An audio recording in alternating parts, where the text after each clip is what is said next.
We begin tonight with fireworks here at Broadcast House as the race for Detroit's mayor takes the spotlight in our studio. The candidates squared off in a live hour-long debate tonight with less than 3 weeks until Election Day. Good evening. Thank you for joining us. I'm Mike Duffy. And I'm Carolyn Clifford. Now, the debate was an opportunity for Council President Mary Sheffield and Reverend Solomon Kinloch Jr. to reach a big audience to try and change the minds of undecided voters. I was one of the moderators along with 7 editorial director Chuck Stokes. We raised your voices asking the pressing questions that matter the most to you. We have Team 7 coverage. Glenda Lewis went to get answers from the candidates. Brett Cast hears the response from Detroiters. But let's start with a look at some of the highlights tonight.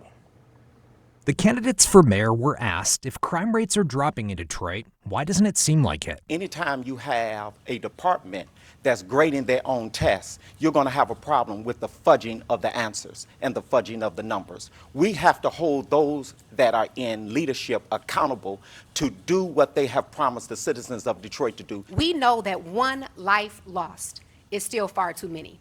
I believe in a comprehensive and holistic approach to public safety that is rooted in strong partnerships with our law enforcement agencies and our community, that we are launching the city's first ever Office of Gun Violence Prevention, and that we're investing in intervention. They were also asked about how they would continue the progress Detroit has seen. Reducing regulations, cutting red tape, and making Detroit the best place in America to grow and start a business. We will also ensure that we're driving property tax reform, as I mentioned earlier, a huge barrier to both businesses and residents. And we're going to ensure that we're investing in our workforce. We have not said that we have not come far. We just have not come far enough. When you look at a budget like Detroit and see that just a small portion of those resources have been allocated to people and neighborhood. People have not been a priority. Budget is about priority.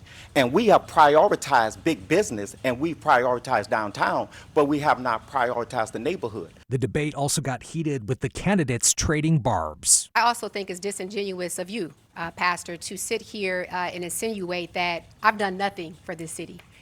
For 12 years, I've been on the front line delivering for this city over 20 pieces of legislation, a true record of people, progress, and prosperity. The tenor and tone of my opponent tonight reminds people the danger of having individuals who are privileged to sit in these seats of power.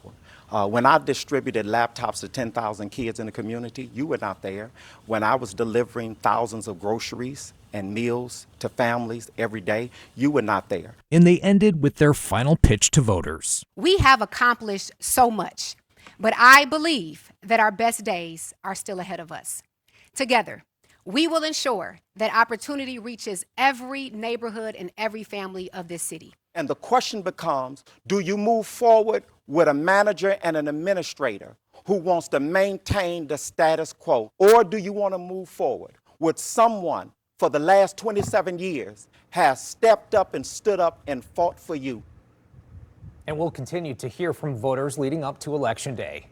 In the August primary, Sheffield won more than 43,000 votes, Kinloch less than 15,000. Carolyn?